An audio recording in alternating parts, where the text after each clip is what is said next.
I hear where you're coming from, but this is the thing that I think of. I think of it in terms of equity and access. And a person who may have the skills may not recognize that they have the skills, or they might not recognize that that was a legitimate experience. So, if it comes to say something like developing a communication strategy, lots of people have developed communication strategies in the past. Very few people recognize that they have. Right? So, if you're speaking to someone who's been, say, unemployed for a long period of time, then, there's the way that they perceive themselves in the world is going to be different than someone who has had a consistent employment narrative, right? So, talking about their skills and their experiences becomes more inaccessible to them. So, to say to a group, what experiences have you had and can you fill this particular role, they might be able to do it. They might not have the language to access that, though, right? Why? Well, okay, from my experience, I found, in this society, you do get pigeonholed based on your skills and experience. But what I found in volunteer organizations is, if someone has a will to learn, and there's someone with more experience that might not be interested in the job, mentoring is more effective because that person grows so much and can take on so much more just because they want to learn. And they're willing to take that slack up and do whatever it is that they do. So I think pigeonholing and going, okay, well, we're organizing based on skill set. It's not as great because a lot of people don't want to do what they do at work or what they do in volunteer. And so it opens up a whole new area for people, and people can jump roles and people can transition. And there's mutual cross-pollination of information and labor and skill set, which results in redundancies and like people who can. Someone can do that, or somebody else, another volunteer can go and do what's necessary. I think whoever's going to do any project has to know first what is the need to develop that project first, and then act for it. So you don't know the need, so you don't know where you're going. Right. So anyone can say, I can help, but they don't know how to help. Right. So you have to know your need first. Absolutely. So Liz, I just want to wind up this part. I'm rethinking my telling of the story right now, because it's you'll know when I do that why I think I need to move it out of this particular place. But I just wanted to recognize that one of the things that many of you talk about was a feeling of, how did you, maybe it was, and I'm forgetting your name as well. Ravinder. So, Ravinder, how did you talk about how this made you feel? Others did as well. How do you describe that? I'm sorry, I'm sorry, the initial exercise of stereotyping. On an emotional level, I felt like, oh, this whole thing. And then, from an analytical perspective, I was like, well, it makes sense because people don't just, we don't operate as humans in the world. We operate within narrative, right? We operate within meaning. So it makes sense that this project would be important. Okay. Anybody else? I could call you Simone. Victoria. I like that name now. So you're asking again, how did the exercise, the initial exercise of standing toe to toe with somebody and saying, "This is who I think you are," how did that make you feel?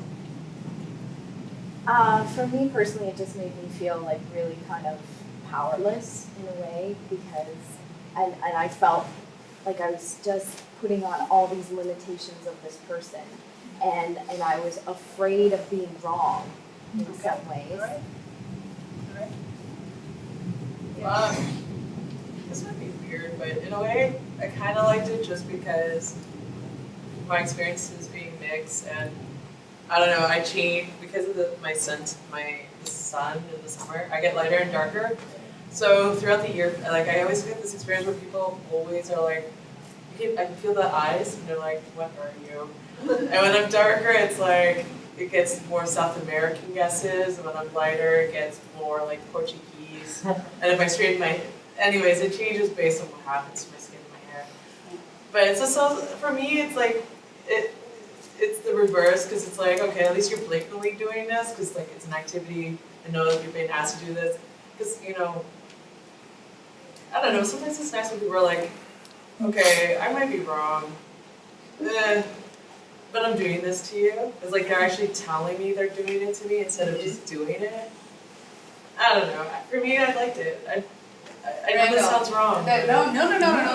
Randall, no right or wrong answer. This is a feeling question. Randall. This really helps you realize, put things in perspective, that we have assumptions to simplify the world. But that's troubling and that's paralyzing. So for me, it's really unlearning that and getting to know the person more. But that's again because you put everything in boxes. Yeah, you do. It's so easy. You just classify everything. You want to. But I think what you're saying is that we do it. We do it. Oh yeah, we do it. We do it. We want to simplify the We world. do it. Did I see your hand? Yes. And your name is? Venus. Sorry? Venus. Benaz. Yes. Culturally, in my culture, it's too hard, difficult to look at him, and he looks at me. And this is the first thing that I was, I had a challenge with that. But an assumption and judgment for us is difficult for me to judge him. And I said to myself, oh my God, I have no idea about it, right? A white man. If you ask me if he was a Middle-east man, I could say many things. I say, oh my God, I've been living in Canada for 10 years and I have no idea about the white man, how they think, how they feel, and this.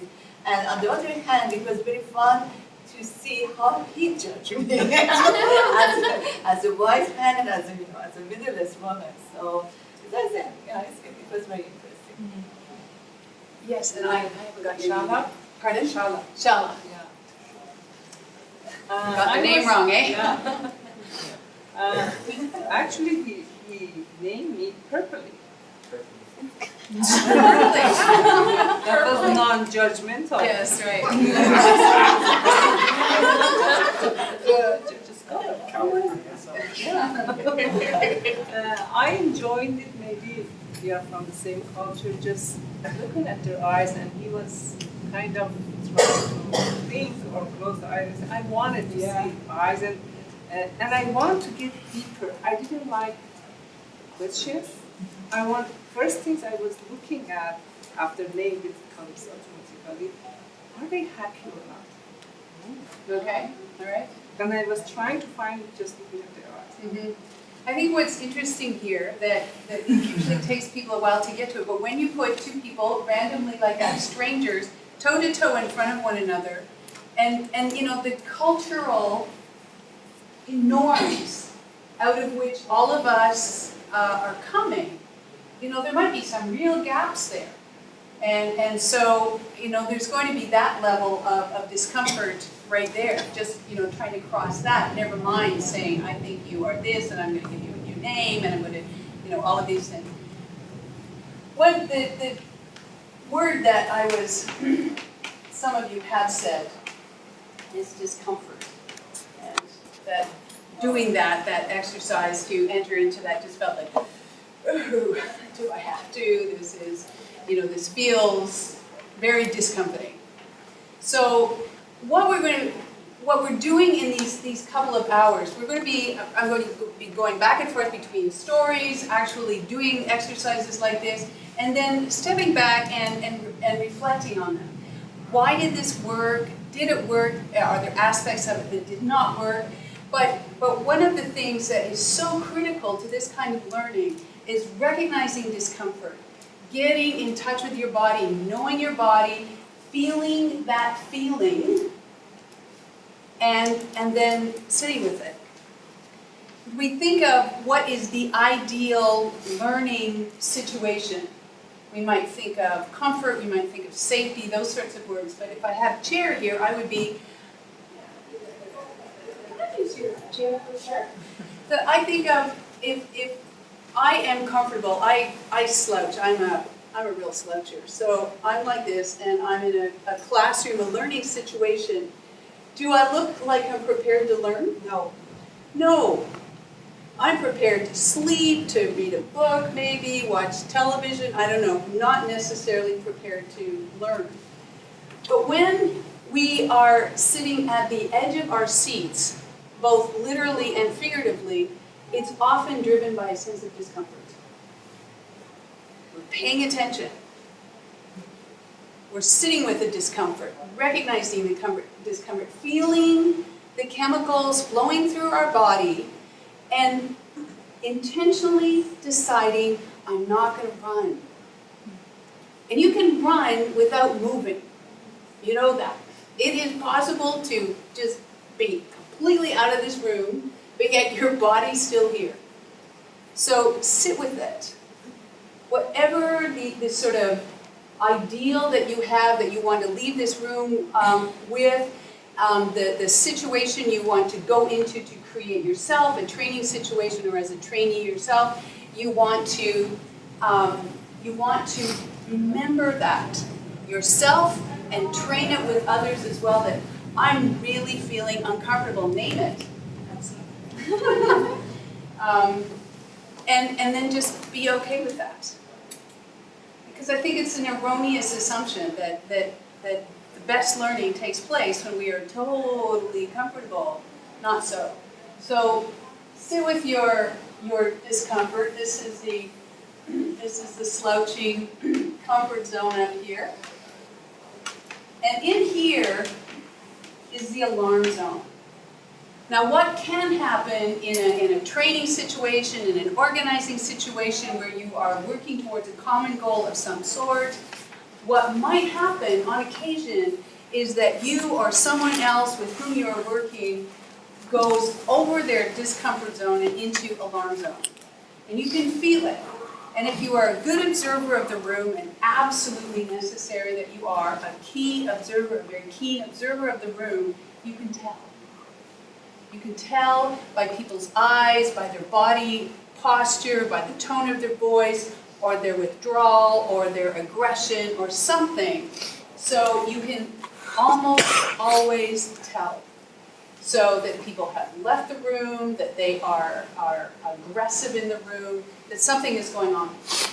That is really critical for a trainer, a leader, an organizer to be aware of, because that is the point to set aside what you're doing and pay attention to the alarm zone situation that's happening and help to draw that person out of their alarm zone and back into at least discomfort and maybe even comfort zone.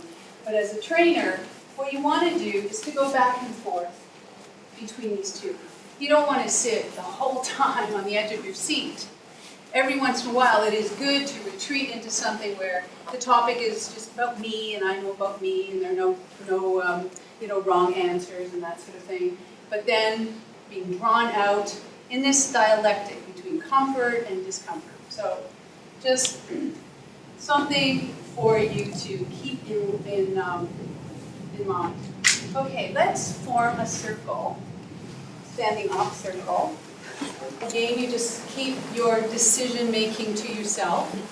And in the room is somebody who's after you. Aren't they all? What do you mean? They want to do you harm. Someone is coming after you, and you need to stay away from them. Okay? So you have one person in the room, who in the circle, who is coming after you. So your enemy. So you look around the circle right now and decide on one person who is that person who is out to get you, who is coming after you. But don't tell. Don't tell. Look around the room, make a decision, and keep that person in your mind. Okay? But fortunately for you, you never go anywhere without your bodyguard. So, that's the good news. So, the next thing you're going to do is look around the room, or look around the circle, and decide on who that person is who's going to be your bodyguard. Okay? So, who's going to be your bodyguard? And again, just keep this in your mind.